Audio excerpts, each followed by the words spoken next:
Olá, amigo pecuarista, atenção você, criador de ovinos. Nós estamos aqui no Centro Tecnológico de Ovinocultura, na Fazenda Escola da Uniderp em Campo Grande, no Mato Grosso do Sul, para falar a respeito de detalhes da ovinocultura e também vamos mostrar uma raça nova que está prestes a ser registrada, que é o ovino pantaneiro. Acompanhe!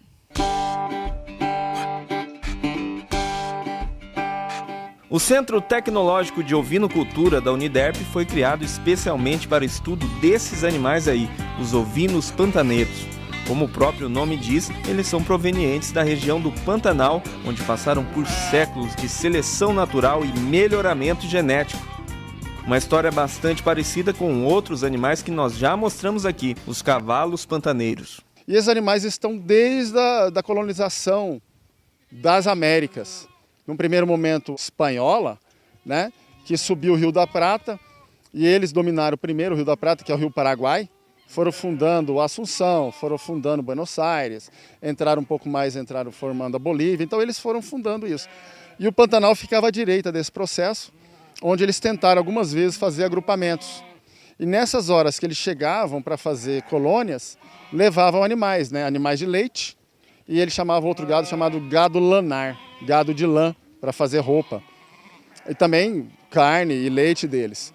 Então esses animais foram sendo inseridos, saíram da região da Espanha, Península Ibérica, em Espanha, Portugal, um pouco do Marrocos, e foram colocados nesse bioma. E aí houve uma seleção natural também. Exatamente, essa é a palavra. Aí o que acontece? O ovino, o caprino também, mas a gente está falando de ovinos, eles têm uma característica de adaptabilidade muito grande.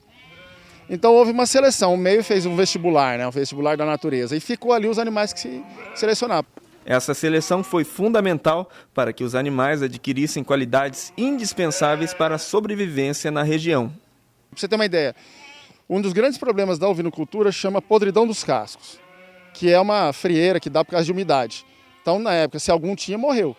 O pantaneiro não tem, igual o cavalo pantaneiro, que não estraga os cascos na água, esse ovino já só por conta dessa característica já serve para inserir nos outros rebanhos. Eles têm lã, essa lã protege eles nesse ambiente, protege do frio e do calor. Quando chove, um animal que tem lã, quando chove, a pele dele não chega a se molhar, porque ele produz a lanolina, que protege, que é produzida lá e serve de proteção. E outra característica, eles têm filhote de janeiro a janeiro. Você vai lá, em qualquer momento você tem ovinos. Ou seja, eles perderam uma característica que os ovinos têm, que chama sazonalidade, que eles só emprenham no outono. O pantaneiro perdeu isso. Então eu consigo ter uma facilidade de trabalho com esses animais, em qualquer época do ano eu monto uma estação de monta. Aí ele tem a rusticidade, que é aguentar o ambiente. Só que ele adoece como qualquer outro animal, ele tem verminose também, ele pode pegar pneumonia também, né? Mas a rusticidade possibilita com que ele, no sol que a gente esteja, eles estão vivendo, tem um conforto térmico. O centro também levantou a viabilidade econômica da criação do ovino pantaneiro. Segundo o professor, a lã não é ideal para a confecção de roupas, mas pode ser utilizada para a confecção de artigos rústicos, como os baixeiros utilizados em tralhas de arreio. Mas o grande potencial do ovino pantaneiro está mesmo em sua carne. Os trabalhos que a gente tem feito, quando a gente coloca o animal no coxo, no sistema de semi-confinamento ou confinamento, ele tem ganhos expressivos.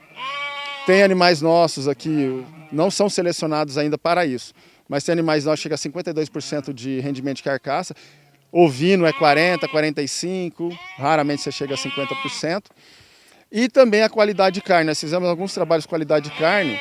Eles têm a gordura entremeada, então uma carne bastante macia e de um sabor bem apreciável. Embora extremamente rústicos, esses animais estão susceptíveis à verminose, problema que pode ser fatal. Um dos primeiros trabalhos que a gente foi fazendo aqui desde o começo foi a grande batalha com a verminose. Então nós tínhamos, até 3 anos atrás, nós tínhamos perdas quase que diárias com verminose. Então nós fizemos um manejo sanitário de entender dentro do rebanho quais são os animais sensíveis, quais são os existentes, e nós fomos tratando os sensíveis de uma forma que eles não se reproduzissem mais. Então hoje nós temos um rebanho que, quando tem a verminose, ele não é um problema sério como tinha antes. E os medicamentos alopáticos, capazes de combater as infestações sem agredir os organismos dos animais, se tornam cada vez mais escassos por conta da resistência. O professor nos conta que durante muito tempo não havia uma molécula capaz de matar alguns tipos de vermes altamente resistentes. Nós temos uma molécula hoje alopática que a gente usa, ela ainda tem um preço alto, mas tem um retorno interessante. Mas mesmo essa molécula, apesar do fabricante dela falar que não deixa resíduo, ela é uma molécula alopática.